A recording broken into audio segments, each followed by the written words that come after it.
បុរសនោះបានមុជចូលទៅក្នុងសមុទ្រហើយស្រូបចូលយ៉ាងជ្រៅបង្កើតជាទឹកគួចយ៉ាងធំនៅលើផ្ទៃដីសូម្បីតែប៉ាល់ទេសចរប្រវែង100ម៉ែត្រក៏មិនអាចទ្រាំទ្របានដែរហើយត្រូវបានបក់ចូលទៅក្នុងនោះស្រាប់តែបែកខ្ទេចខ្ទីនិងលិចទៅបាតបន្ទាប់មកបុរសនោះក៏លើកបង្គោលឫស្សីចូលទៅក្នុងសមុទ្ររៀបចំផឹកទឹកសមុទ្រទាំងអស់ក្នុងមួយអុកកម្រិតទឹកបានធ្លាក់ចុះយ៉ាងឆាប់រហ័សដោយបង្ហាញឲ្យឃើញកប៉ាល់លិចនិងត្រីនិងបង្គានៅលើបាតសមុទ្រហេតុផលរបស់គាត់ដែលចង់បង្ហូរទឹកសមុទ្រគឺគ្រាន់តែជួយបុរសចំណាស់ម្នាក់ឲ្យរកឃើញកាក់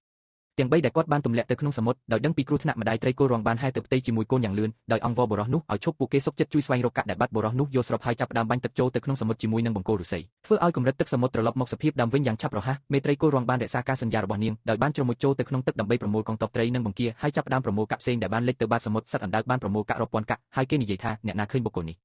ហើយពោលពាក្យថាវសុំទ្រព្យសម្បត្តិហូរចូលនឹងមានលៀបសំណាងធំក្នុងឆ្នាំ2026មិនយូរប៉ុន្មានសត្វអណ្ដើកបានទាញកាក់មាសដ៏ធំមួយទៅច្រាំងហើយប្រគល់ឲ្យបុរសចំណាស់ទាំងអស់ទោះជាយ៉ាងណាក៏ដោយធ្វើឲ្យគ្រប់គ្នាភ្ញាក់ផ្អើលបុរសចំណាស់រូបនេះបានអះអាងថាគាត់បានបាត់បង់កាក់ស្ពាន់មិនមែនកាក់មាសទេឃើញបុរសចំណាស់មិនដឹងគុណបងប្អូនទាំង3នាក់ក៏ចាក់ចេញទៅកូនច្បងទី2បានត្រឡប់មកផ្ទះវិញដើម្បីមើលថែម្ដាយចាស់ខណៈដែលប្អូនប្រុសពៅដែលកើតមកមានសមត្ថភាពយល់ពាក្យបានរត់ចុះទៅភ្នំជ្រៅដោយអន្ទះសារចង់បង្រៀនកូនជៀមឲ្យចេះនិយាយជាអកុសល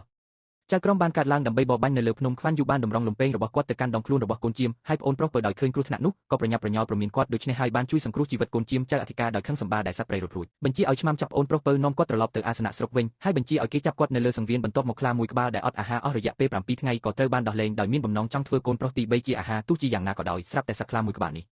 ស្រាប់តែដេកដួលភ្លាមពេលដែលវាកូនទី3ដោយអនុញ្ញាតឲ្យវាចិញ្ចឹមវាតាមចិត្តចៅក្រមខឹងសម្បាយ៉ាងខ្លាំងប៉ុន្តែអាចដាក់គុកកូនប្រុសទី3ឲ្យប្រហារជីវិតដោយការដុតឆ្អឹងនៅថ្ងៃបន្ទាប់នៅយប់នោះពេលតូចមួយដែលបានរត់គេចខ្លួនបានរត់ទៅផ្ទះបងប្អូនលាវហើយប្រាប់ម្ដាយនិងបងប្អូនរបស់ពួកគេអំពីការចាប់កូនប្រុសទី3បងប្រុសទាំងពីរនាក់នោះខឹងយ៉ាងខ្លាំងហើយប្រញាប់ប្រញាល់ទៅក្រុងស្រុកនៅយប់នោះដើម្បីសង្គ្រោះជីវិតកូនប្រុសពេលមកដល់កន្លែងប្រហារជីវិតកូនប្រុសទី2បានជំនួសបងប្រុសរបស់គាត់ដែលត្រូវបានចាប់ខ្លួនដោយស្ងាត់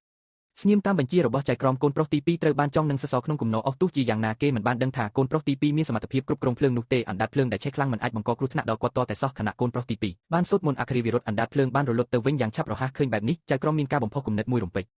បើភ្លើងមិនដំណើរការទេបោះប្អូនទី2ទៅក្នុងសមុទ្រលងទឹកស្លាប់ពេលដឹងរឿងនេះហើយបងប្អូនទី3ក៏ឆ្លៀតឱកាសជ្រៀតចូលទូកនាគរបស់ចៅក្រមដោយប្រើសមត្ថភាពពួកគេបានលបួងឆ្មាំទាំងពីរនាក់ចេញហើយបងប្រុសច្បងដែលមានជំនាញគ្រប់គ្រងទឹកបានបដូរកន្លែងជាមួយបងប្រុសទី2ដោយមិនដឹងថាមានគ្រោះថ្នាក់នោះទេគេក៏បញ្ជាទូកនាគឲ្យទៅដល់សមុទ្រជ្រៅយ៉ាងលឿនបន្ទាប់មកគេបានចង់បងប្រុសច្បងនឹងថ្មរួចបោះទៅក្នុងសមុទ្រពេលគាត់ដួលបងប្រុសច្បងបានធ្លាក់ទៅបាតសមុទ្រយ៉ាងណាក៏ដោយ